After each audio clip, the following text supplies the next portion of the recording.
If they're working with a smaller man team as a fire rescue service in a rural community, it's much more difficult to live under the NFPA guidelines with half-inch ropes and 2 and 3 inch pulleys and the main and belay approach to technical rescue. Enchanted Sky Media.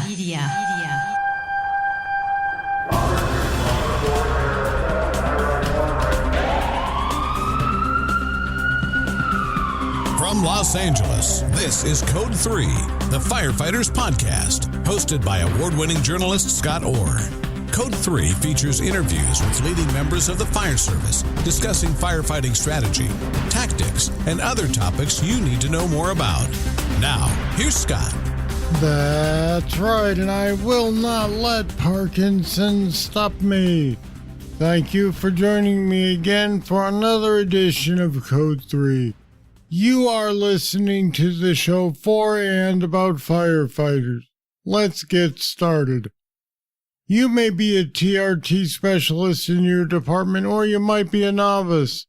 But either way, you've probably realized that rope rescue gear has become very technical. NFPA 1983 is very specific about the details required to make rope suitable for various tasks. And then there are other guidelines like NFPA 1670. With the bewildering number of choices out there, how do you pick the right rope material, or the right friction device, or even the right carabiner? Here to explain some of this is Dale Stewart. Dale owns AHS Rescue, a company that supplies rope equipment and training to the emergency services community. He's worked with Phoenix Fire as an instructor in their mutual aid program and is a consultant for rope and water rescue since 1987. And Dale Stewart joins me now. Welcome to Code 3. Good morning. Dale, I think it's fair to say that you've forgotten more than most people will ever know about rope and rope gear. What are the biggest challenges fire departments face when it comes to rope rescue operations? You're very kind with your words. There's always something to learn about the current technology that's being built in to today's equipment. NFPA has been servicing the fire rescue industry for a long, long time in consideration of the 1983 NFPA 1983 standards for rope technology and branding. And so with today's technology, things have changed considerably, where NFPA always has been and will continue to be a good guiding light. It's come to everybody's attention that different fibers do different things as far as the type of conditions and arenas that they are exposed to. So in other words, there is no such thing as a one rope for all purposes. Well, it's, for instance, for fire rescue, generally it's a 13 millimeter rope half inch, and it's got a 10% MBS for its overall stretch, which is considered static. If you're doing a search and rescue team that does a lot of hauling and lifting, and rather than having a nylon that has a certain specific stretch, you'd want to consider something more like a polyester, which has very little stretch comparatively. Now, what about wear? What rope materials wear best? Yeah, there's different fibers on the market. There's a number 6 nylon fiber, and then there's a number 6.6. The 6.6 is a more tenacious fiber. The good thing about polyester is that it tends to be more UV resistant. It doesn't absorb moisture. And it's, again, like I said, a much more tenacious fiber than is nylon. One of the downsides to nylon is that it absorbs UV. It breaks down a little bit more readily. It does absorb moisture, and it loses its strength over a time, much more so than polyester, which is a little bit more tenacious than is the nylon. Now, with those things in mind, how often should we be replacing rope? Well, that's kind of an open-ended question in the sense that if you use your rope weekly, monthly, or quarterly, and what kind of use that you're having on it. If you're doing a lot of two-person rescue loads and you're exercising it every week, you may very well want to consider retiring that rope after a year and a half, depending on how it feels. All rope should be inspected prior to each use, and there's things specific that you look for. So then would you recommend that fire departments have separate rope for training exercises and then the same identical rope for rescue work? Certainly, you can do that with larger agencies where they do a lot of technical training on a regular basis, such as Phoenix. It's almost year-round. Then certainly you want to have an equipment catch that's for training, and then leave your other front-line equipment intact where it is more pristine. I'll be back with more right after this. Don't miss your chance to get your hands on the hottest logo wear around. Code 3 podcast gear makes you look good and tells the world you're a fan. Now you can wear the Code 3 logo proudly. Just go to our website, code3podcast.com. Click the banner and you'll be able to order an assortment of cool apparel and accessories. And thanks for supporting the podcast that supports firefighters.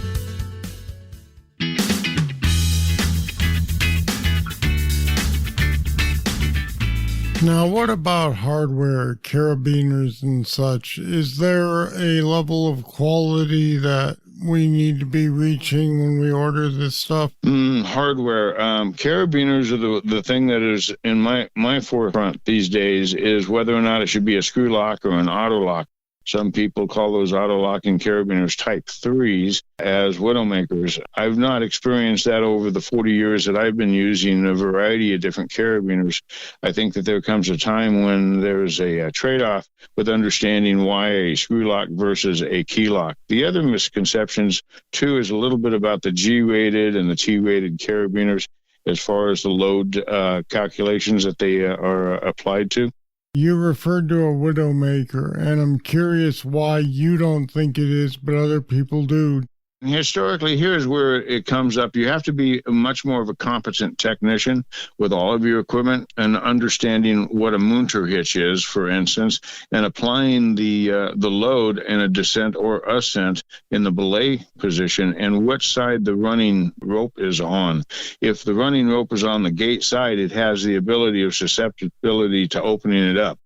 Again, if you become a much more confirmed technician and understand the little nuances that rope rescue has throughout its history, then you'll become a better technician and safer. But the other side of the coin is you can do the same thing with a screw lock carabiner that you can do an auto lock.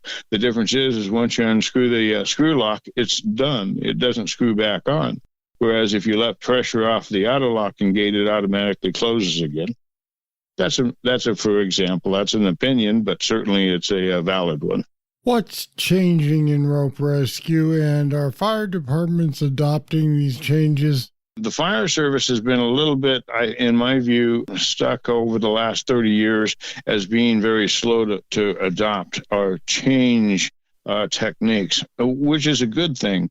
And over the years, we've learned things because of that we wouldn't have learned otherwise. Now, with today's technology, with auto-ratcheting devices, such as your MPDs, your IDs, your crux, clutch, your a variety of different equipment out there that does a far safer, far better job than does like our tandem pressing belays, for instance. What don't firefighters know about rope rescue gear that you wish they all did know?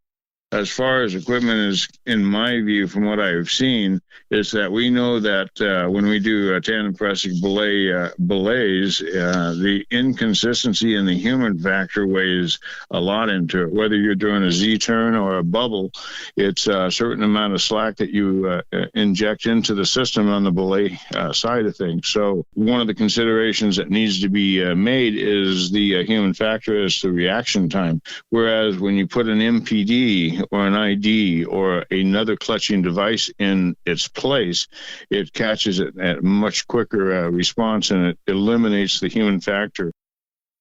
And now they've got a product called the ASAP lock that has a shock absorber put in on the belay side of things and takes all that slack and that human factor out of the equation.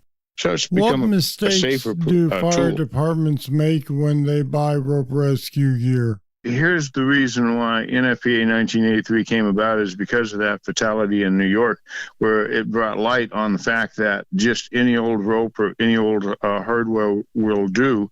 Those standards came about out of necessity and has been prescribed to ever since by all fire departments across the United States. And in large, that was a very good guiding light that we've all been able to take advantage of.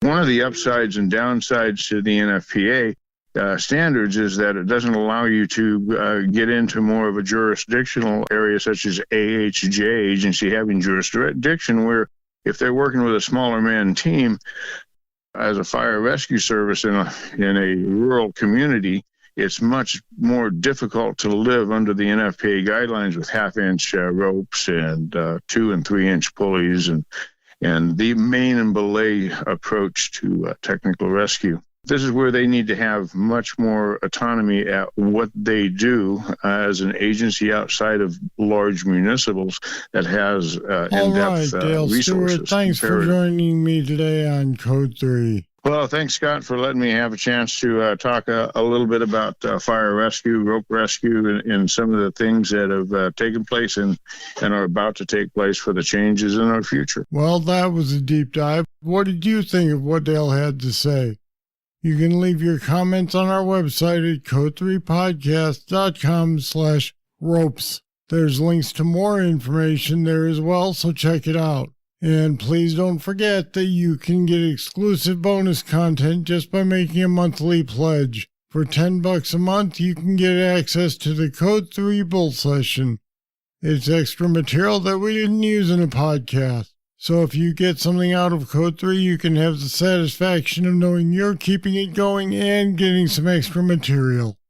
It's easy. Head over to code3podcast.com/support to make your pledge today. All right, that's it. That's all for this edition of Code 3. Thank you for listening. I'll be back next time with more, and I hope you'll be here too. I'm Scott Orr, and until then, stay safe. Code 3 is a production of Enchanted Sky Media. To contact us, get more information on today's topic, or to subscribe to the podcast, go to code3podcast.com.